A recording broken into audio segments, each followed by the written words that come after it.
Welcome to saga बच्चों। कैसे हैं हमारे साइंस एस्पिरेंट्स। उम्मीद करते हैं कि आप इस साइंस एस्पिरेंट सीरीज़ में ट्रिग्नोमेट्री के 2 प्रीवियस लेक्चर्स को देख चुके होंगे।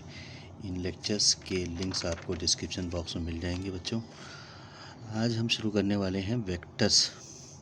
तो फिज़िक्स, केमिस्ट्री और मैथ्स के कुछ चैप्टर्स में आपको किसी न किसी चीज़ को मेज़रमेंट करनी पड़ती होगी बच्चों। जैसे कि मास है, वॉल्यूम है, फोर्स है, चार्ज है, इन सब वगैरह की। बच्चों इनमें से कुछ की तो सिर्फ और सिर्फ मैग्नीट्यूड होती है, लेकिन कुछ ऐसे भी होते हैं जिनकी मैग्नीट्यूड के साथ साथ में डायरेक्शन भी होती है। तो जिनकी सिर्फ मैग्नीट्यूड होती है उनको बच्चों हम लोग कहते हैं स्केलर क्वांटिटी। Yes, scalar. तो इनके मैग्नीट्यूड, ठीक है, ये होता है। और इनका लेकिन बच्चों कोई डायरेक्शन नहीं होता है। मास का कोई डायरेक्शन होता है? वक्त का कोई डायरेक्शन होता है? नहीं ना। तो जैसे हमें पूछा जाए कि स्केलर क्वांटिटी क्या क्या होती हैं, तो स्केलर क्वांटिटी देखो बच्चों क्या क्या होती हैं। मास, वॉल्यूम, डिस्टेंस, टेम्परेचर, प्रेशर, है ना बच्चों। ऐसे ही एनर्जी, इसी का भाई वर्क, पावर, यस, पी से प्रेशर, पी से पावर। तो जैसे कि बच्चों मानो कि आपको जो है 5 केजी और 5 केजी, इनके 2 वजन यानी 2 मासेस को अगर आपको जोड़ना है तो ये कितना हो जाएगा? ये 10 केजी होगा, है ना। जैसे आपको मान लो 10 बार का प्रेशर और 10 बार का प्रेशर ऐड करना है तो ये कितना हो जाएगा? ये हो जाएगा 20 बार।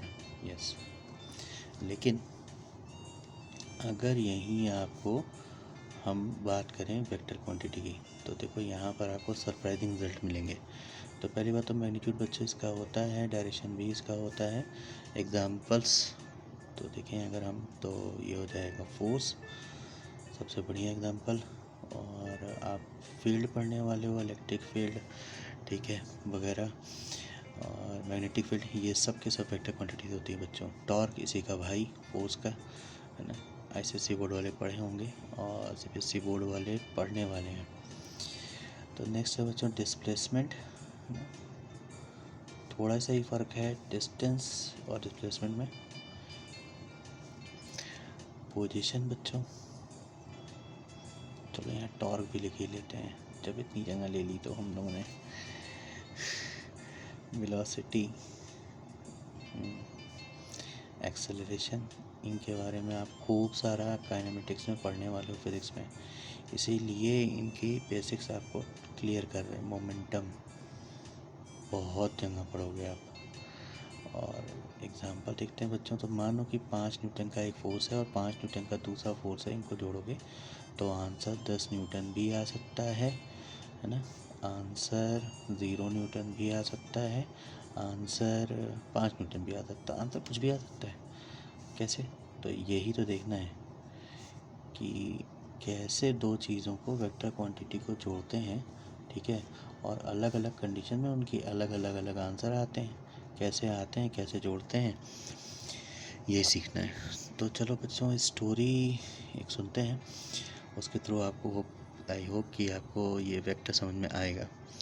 तो स्टोरी बच्चों ऐसी है कि एक आप है ना। तो यहाँ लिख देते हैं आप।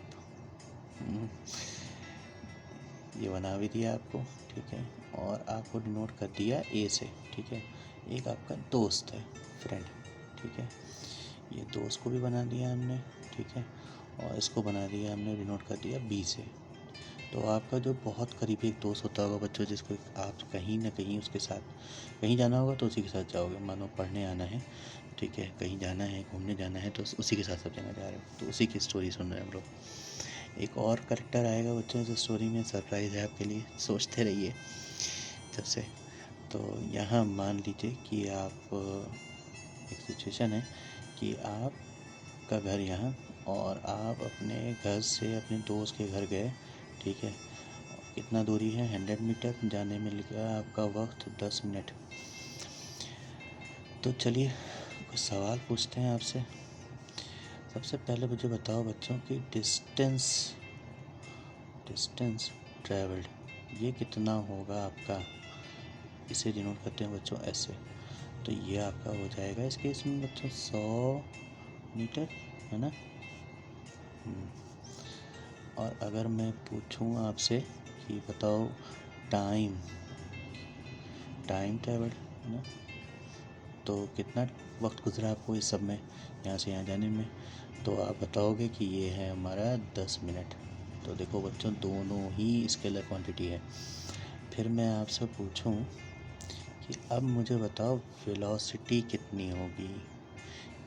नहीं चलो उससे भी पहले थोड़ा कठिन चीज़ हो गई। पूछो कहाँ पहुँचे आप, वेयर यू रीच, आप कहाँ पहुँचे। तो देखो इसी को बच्चों बोलते हैं डिस्प्लेसमेंट, और ये हो गया आपका डिस्टेंस के ऊपर वाले साइन के ऊपर ही ऐसे बना दिया आपने एरो, ये हो गई वेक्टर क्वांटिटी हमारी। वेक्टर क्वांटिटी को ऐसे ही दिखाते हैं बच्चों। तो ये कहाँ पहुँचे, तो ऐसे ही बोलोगे कि 100 मीटर की दूरी पे हैं, लेकिन किधर, तो ईस्ट की तरफ में, है ना। यहाँ डायरेक्शन बताना पड़ता है। अब एक और सवाल चलो पूछ लेते हैं। वेलोसिटी बोला ही है तो ये स्पीड जैसे बच्चों होती है वैसे वेलोसिटी है। वेलोसिटी डिस्प्लेसमेंट अपॉन टाइम हो गया, यानी कि डिस्प्लेसमेंट अपॉन टाइम। तो वेलोसिटी हो जाएगी आपकी 10 मीटर पर मिनट ईस्ट में, ठीक है। अच्छा चलो एक सिचुएशन चेंज करते हैं। आपका घर यहाँ, आपके दोस्त का घर यहाँ, और आप इधर गए, ठीक है, जाने में वही, ठीक है, सेम 100 मीटर और 10 मिनट, ठीक है। तो आंसर ये सेम रहेगा, ऐसे ही ये भी ऐसे ही सेम रहेगा बच्चों। और ये यहाँ पे क्या रहेगा, यहाँ पे 100 मीटर नॉर्थ में हो गया, इधर नॉर्थ होगा ना बच्चों, इधर ईस्ट, इधर नॉर्थ, इधर वेस्ट, इधर साउथ, यस नॉर्थ। और ये भी आंसर सेम रहेगा, बस ये नॉर्थ हो जाएगा। तो आगे और सिचुएशन टफ करेंगे, धीमे धीमे जो है वेक्टर्स को जोड़ना भी सीख जाएंगे कहानी में। तो कहानी में हमें ज़रूरत जब पड़ेगी तो हमें रूल्स लिखने पड़ेंगे बच्चों, तो रूल्स हम यहीं लिखते चलेंगे, ठीक है। ये हमने खाना बना दिया, रूल लिखने का, छोटे छोटे रूल है बच्चों, बहुत आसान है।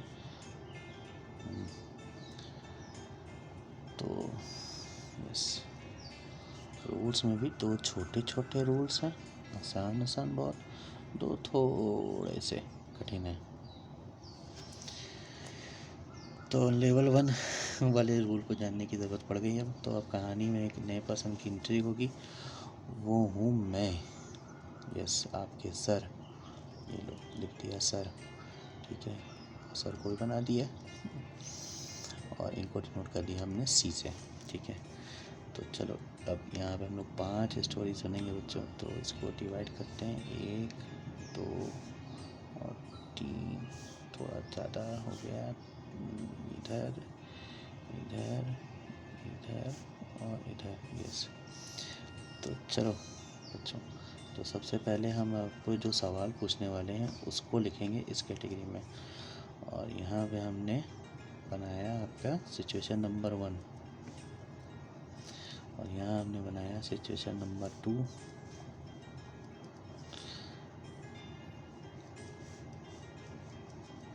सिचुएशन नंबर 4, सब बन गए मुझे, चलो 3 4 और 5 हो।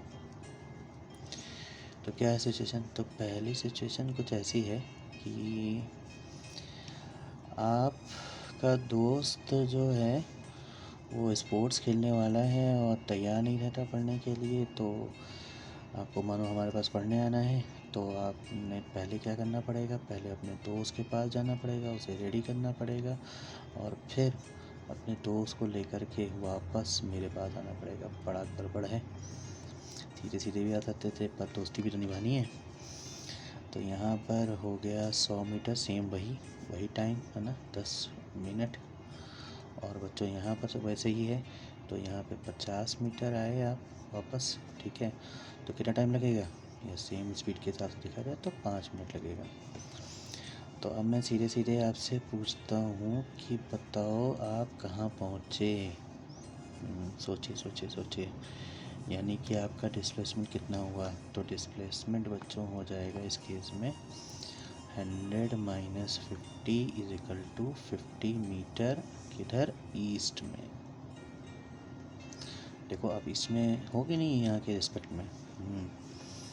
ऐसे आपसे पूछा जाए कि बताओ आपकी, अब मैं आपसे वेलोसिटी नहीं पूछूंगा बच्चों, क्यों, क्योंकि जो है जब एक से ज़्यादा जर्नी होती है तो वहाँ पर इम्पॉर्टेंट बात होती है कि एवरेज वेलोसिटी कितनी है।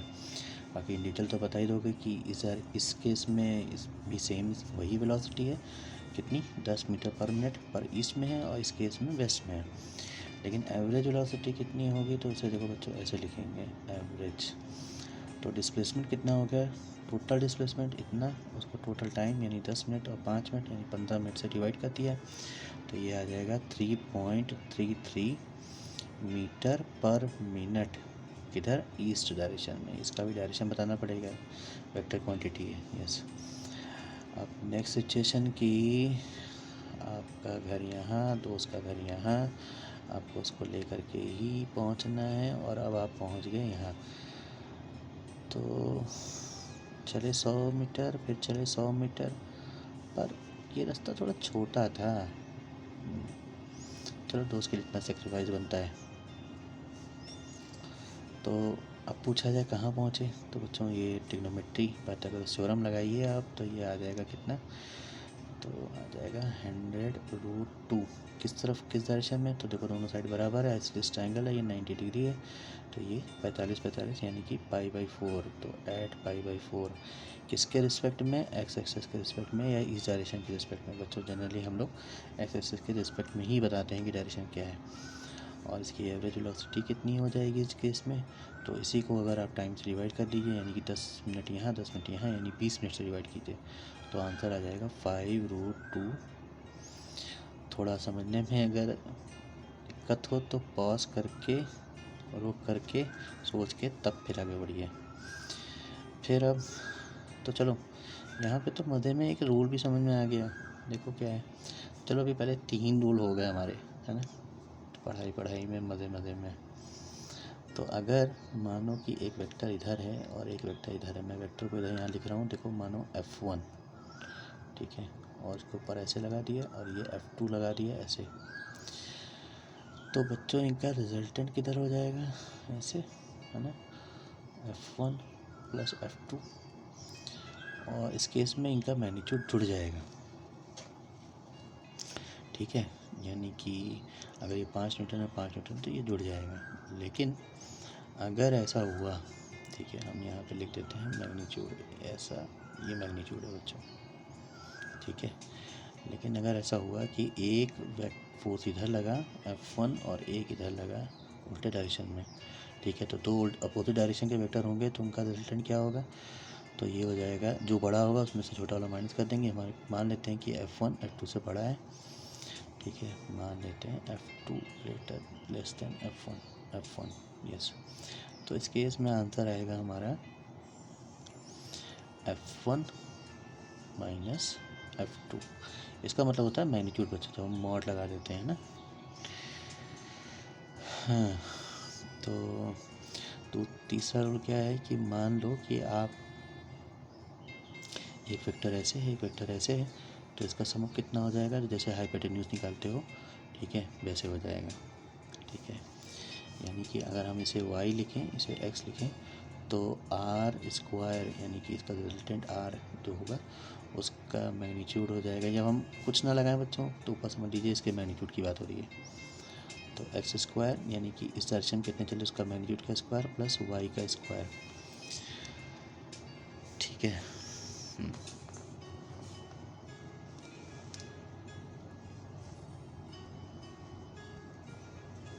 अब बच्चों आगे बढ़ते हैं हम लोग अपने तीसरे सिचुएशन के ऊपर।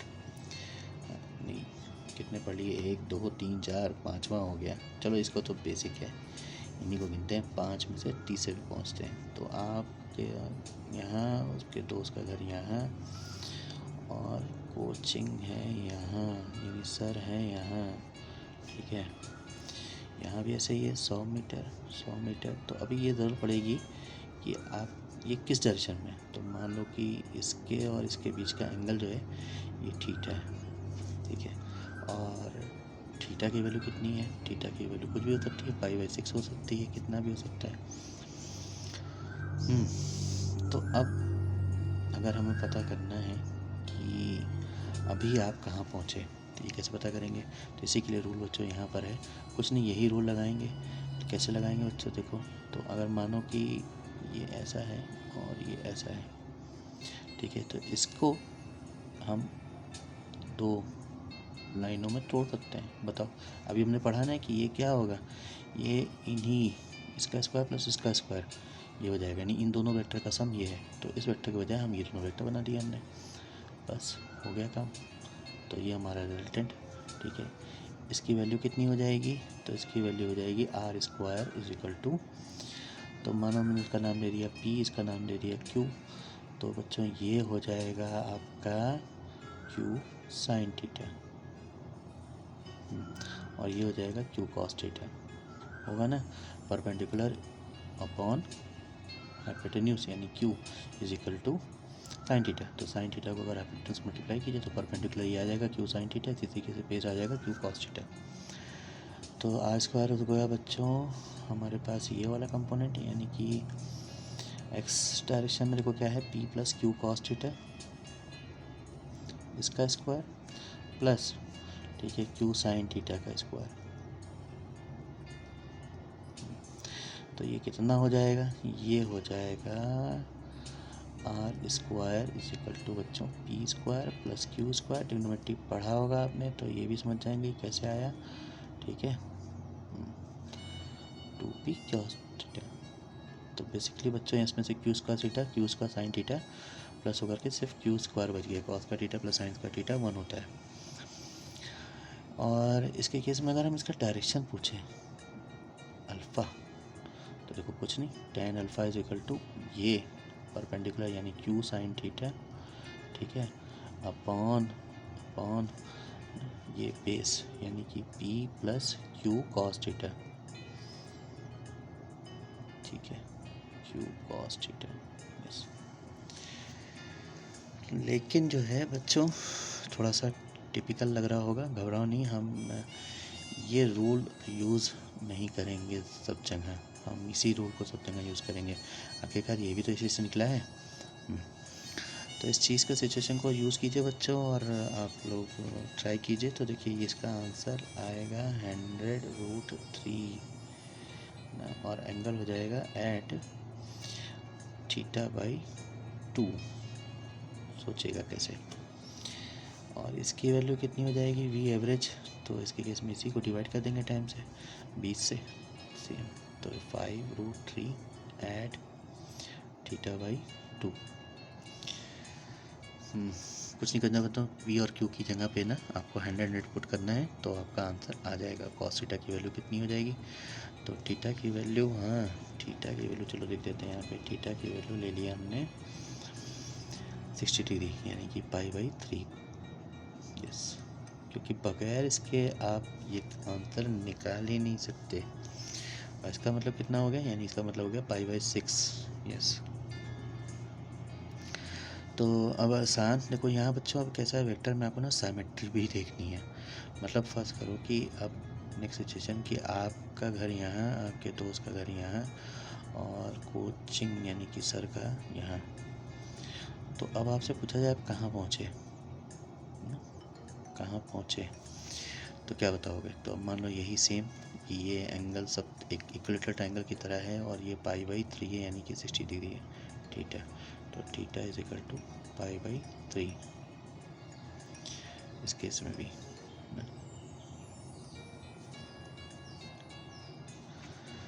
तो कहाँ पहुँचे, तो देखो इक्विलेटरल ट्रायंगल का अगर सिमेट्री लगा दोगे तो समझ जाओगे कि आप कहाँ पहुँचे। वरना तो अगर ऐसे निकालेंगे सोच सोच करके तो बहुत टाइम लगेगा। तो ये आंसर आ गया सीधा आपका कि आप पहुँचे 100 मीटर मीटर किधर पहुँचे, तो ये भी बता सकते हो। अगर ये 60 डिग्री है तो ये ऐड π/3।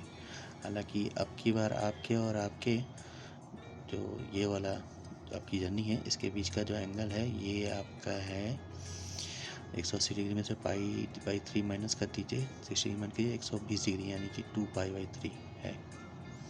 ठीक है, यानी कि आपको थीटा की वैल्यू 2π/3 रखनी है। अगर आप फिर भी निकालना चाह रहे हो तो फिर भी ऐसे ही आएगा। और इस केस में आंसर कितना हो जाएगा, तो इस केस में आपका आंसर हो गया, जब 100 है तो 100 को हमने 20 से यानी कि 5,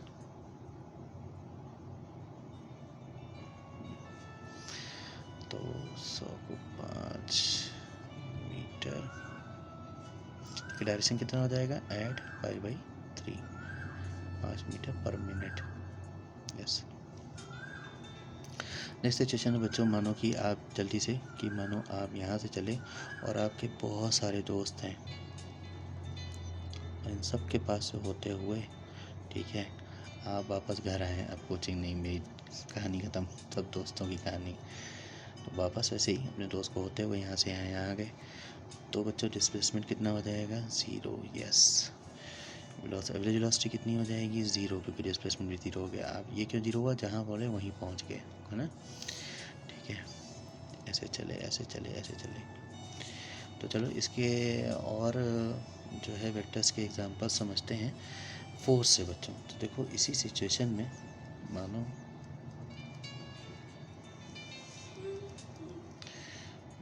लीजिए कि आप डायग्राम, लाइनें बहुत बनानी पड़ती हैं। तो मानिए कि आपके पास या किसी चीज़ के ऊपर 2 फोर्सेस लग रहे हैं, जैसे एक जो है 100 न्यूटन इधर और आपके पास 50 न्यूटन इधर। तो जैसे यहाँ पे आपने जोड़ा वेक्टर, वैसे यहाँ पे भी जोड़ोगे तो आंसर कितना आ जाएगा। तो अगर मैं पूछूं इस केस में एफ नेट फोर्स कितना लगा, तो इसे आप कितना बताओगे। यस, तो आप इसे बताओगे 50 न्यूटन किधर की तरफ में, ईस्ट की तरफ में, ईस्ट। यस। ऐसे हमने मानो बोला कि एक फोर्स ऐसे लग रहा है, ठीक है, कितना 4 न्यूटन का, और एक फोर्स ऐसे लग रहा है, ठीक है, 3 न्यूटन का। तो नेट फोर्स कितना लगेगा, तो नेट फोर्स लगेगा सेम वैसे ही बच्चों। वेक्टर में क्या है कि अगर आप पैरेलली वेक्टर को शिफ्ट कर देते हो तो कोई दिक्कत नहीं होती, आंसर सब सेम रहते हैं। तो यहाँ पे एक वेक्टर की बात पता चल गई, प्लॉट प्रॉपर्टी भी आपको इसी बहाने। ये एंगल बच्चों ट्रिग्नोमेट्री में हमने पढ़ा है, ये एंगल हो जाएगा हमारा 53 डिग्री। ये हमारा रिजल्टेंट का डायरेक्शन हो गया, और इसकी वैल्यू कितनी हो जाएगी, यस 5 न्यूटन, है ना। हमने कैसे निकाला, हमने निकाला है कि √4² + 3² = 5 आएगा। अब ऐसी सिचुएशन आई, ठीक है, तो इतना मेहनत करने के बजाय मान लीजिए कि आपके पास ऐसा है कि एक फोर्स इधर लग रहा है, एक फोर्स इधर लग रहा है, एक फोर्स इधर लग रहा है, ठीक है। तो क्या करोगे, तो देखो कुछ नहीं, परेशान नहीं होना है। एक F1, ये F2, ये F3, कोई ना कोई तो एंगल बच्चों को पता ही रहता है हमें कि ये इधर से या इसके रिस्पेक्ट में। चलो तो हम लोग एक काम करते हैं, इसको मान लेते हैं, ये वाला एंगल हमें मालूम है θ1, हमें इधर ये वाला एंगल मालूम है θ2, हमें इधर ये वाला एंगल मालूम है θ3, ठीक है। इस केस में हमारा एफ नेट कितना होगा, तो हम बच्चे इसमें पता करेंगे कि पहले हमारे एक्स डायरेक्शन में कितने फोर्स हैं। तो एक्स डायरेक्शन में देखो फोर्स कितने कितने हैं, एक हो जाएगा ये F1 cos θ1, ठीक है, F2 इधर और इधर होगा, होगा ना, 2 वेक्टर तो जो एक इधर लगेंगे तभी इसका रिजल्टेंट ये है। तो यानी कि इस डायरेक्शन में कितना हो गया, -F2 cos θ2, नहीं cos θ2 नहीं होगा, ये आपका आएगा sin θ। Yes, mistake. क्यों बच्चों बताओ, क्योंकि cos तो इधर होगा ना बेस की तरफ में, तो sin θ2। और ये कितना हो जाएगा, ये हो जाएगा F3 और sin θ3। इसी तरीके से हम लोग y कंपोनेंट निकालेंगे, तो y कंपोनेंट हो जाएगा आपका, इसका आ जाएगा उल्टा बच्चों, f1 साइन थीटा 1, ठीक है, ध्यान से लेकिन, और ऊपर के डायरेक्शन में इसकी कंपोनेंट भी होगा, तो इसको प्लस में लिखेंगे, देखो यहाँ माइनस में लिखेंगे, ये प्लस में आ गया 2 cos थीटा 2, और लेकिन ये वाला क्या माइनस में होगा, माइनस f3 cos थीटा 3, ठीक है। अब आपको x और y की वैल्यू आ गई, अब आप पता कर लीजिए same, r equal to under root x square plus y square, ठीक है। और आपको एंगल पता करना है रिजल्टेंट का, तो tan alpha is equal to y upon x, yes हो गया ना। तो आप एक्स वाई कंपोनेंट, ठीक है, साइन थीटा कॉस थीटा ये सब चीज़ें समझ रहे होंगे तो सब बड़ा आसान हो जाएगा। सिमेट्रिक पे चलो बच्चों एक सवाल देखते हैं, ये है कि मान लीजिए कि आपके पास ऐसी सिचुएशन है कि इसी को ही चलो देखते हैं, हमारे पास एक फोर्स का डायरेक्शन मानो इधर की तरफ में है, ठीक है, एक फोर्स का डायरेक्शन इधर की तरफ में है, और एक फोर्स का डायरेक्शन मानो हमारा इधर की तरफ में है, ठीक है, यानी कि इन दोनों का रिजल्टेंट किधर आएगा, इधर आएगा, और फोर्स का तीसरा फोर्स का डायरेक्शन किधर, इधर है, ठीक है, जो इसी के बराबर ही है ना। तो ये सब अगर मानो सब बराबर बराबर बराबर बराबर है, एफ एफ एफ सब बराबर है फोर्स, ठीक है, हालांकि वेक्टर क्वांटिटी हैं तो सब अलग अलग होंगे, लेकिन इनका मैग्नीट्यूड सबका बराबर है।